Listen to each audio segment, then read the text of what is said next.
Previous వీడియోస్లో చెప్పుకున్నట్టు లో ఎర్త్ ఆర్బిట్ భూమికి దగ్గరగా ఉండే ఆర్బిట్. ఇక్కడ తిరిగే శాటిలైట్స్ ఫాస్ట్ రెస్పాన్స్ సిస్టమ్స్లా పనిచేస్తాయి. International space station, Starlink, internet network, environment మీద నిఘా పెట్టే శాటిలైట్స్ అన్నీ కూడా లియోలోనే లాంచ్ చేస్తారు. ఎందుకంటే భూమికి దగ్గరగా ఉండడం వల్ల ఇది ఎర్త్ యొక్క క్లియర్ పిక్చర్స్ని తీయడానికి ఎక్కువ క్లారిటీని కనబరుస్తుంది. సిగ్నల్స్ డిలే చాలా తక్కువ. గంటకు 1000 కిలోమీటర్ల వేగంతో కేవలం 90 మినిట్స్లో ఎర్త్ చుట్టూ ఒక round తిరిగేస్తుంది.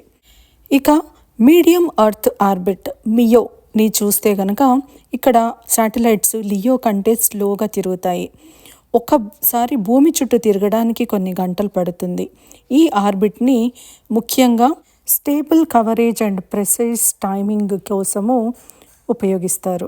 GPS, Galileo, GLONASS, Navik కూడా మీడియం ఎర్త్ ఆర్బిట్లోనే లాంచ్ చేశారు.